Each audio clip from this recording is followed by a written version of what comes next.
어제 갑작스러운 소식이 있었습니다. 속보로도 전해드렸는데 마약 혐의로 수사를 받았던 이 배우 이성균 씨가 차량 안에서 의식을 잃고 숨진 채 발견이 됐습니다. 경찰은 이성균 씨가 극단적 선택을 한 것으로 보고 조사 중입니다. 이성균 씨는 그간 줄곧 혐의를 부인해 왔습니다. 먼저 경찰 조사를 받아오던 이성균 씨의 모습을 보겠습니다. 예, 먼저 이런 불미스러운 일에 연루되어서 많은 분들께 큰 실망감을 드린 점 진심으로 사과드립니다. 죄송합니다. 그리고 지금 이 순간 너무 힘든 고통을 감내하고 있는 가족들에게 미안한 마음입니다. 좀 늦은 감이 있지만 오늘 피해자로서 고소인 조사까지 마치게 되었습니다. 저와 공갈범들 사이에 어느 쪽이 진술의 신빙성이 있는지 잘 판단해 주시기를 부탁드리겠습니다. 이성균 씨의 갑작스러운 죽음에 대해서 일각에선 무리한 수사였다라는 지적이 나오고 있습니다. 경찰이 무리한 입건과 잦은 공개 소환 등 과잉 수사를 했다는 지적이 나오고 있습니다. 조기현 부위원장님이 보시기엔 어떻습니까? 경찰 수사 사건에 대한 공보 규칙에 보면요. 원칙적으로 수사 단계에서 사건 내용을 공표하거나 공개할 수 없게 돼 있습니다. 다만 유사 사건 재발을 위해서 필요한 경우만 할 수 있거든요. 그런데 우리나라 경찰의 마약 사건 수사를 보면 특히 유명 연예인의 경우에는 생중계하듯 수사 상황이 지금 나오고 있고요.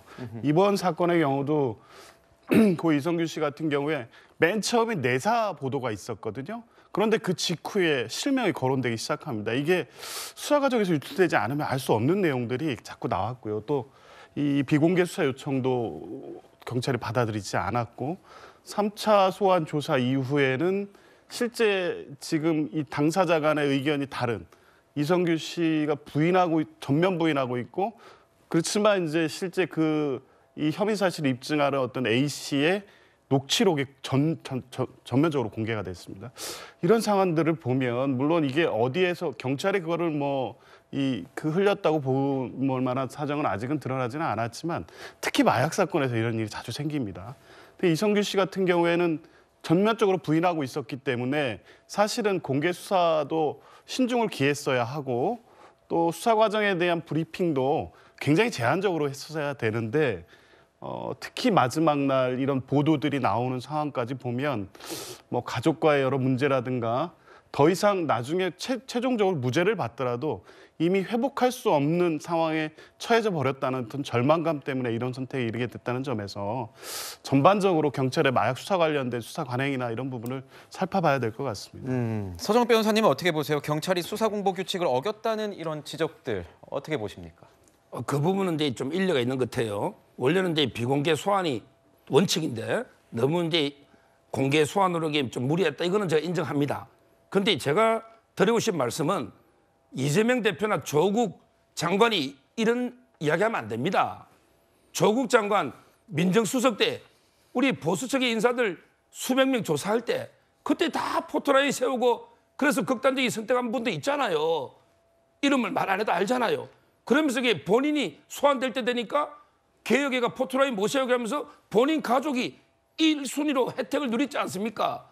이런 분이 지금 와가지고 본인이 민정수석 법무장 하신 분이 문제가 있다. 왜 공권력이 사람을 죽이느냐. 이런 식으로 공개하면 안 되고 그다음에 이재명 대표도 추목을 올렸다가 바로 삭제한 걸로 제가 봤는데 본인도 최소한의 기본 양심이 있는지 모르겠는데 기본 좋아하니까. 근데 이분도 이렇게 욕하면 안 돼요. 진짜 본인 때문에 억울하게 극단적인 선택하신 분이 김문기 씨, 유한기 씨, 전영수 비서실장 얼마나 많습니까? 본인이 이렇게 지금 공권력 운운할 때가 아니다. 이 두 분의 정치인은 비판적으로 봅니다. 네.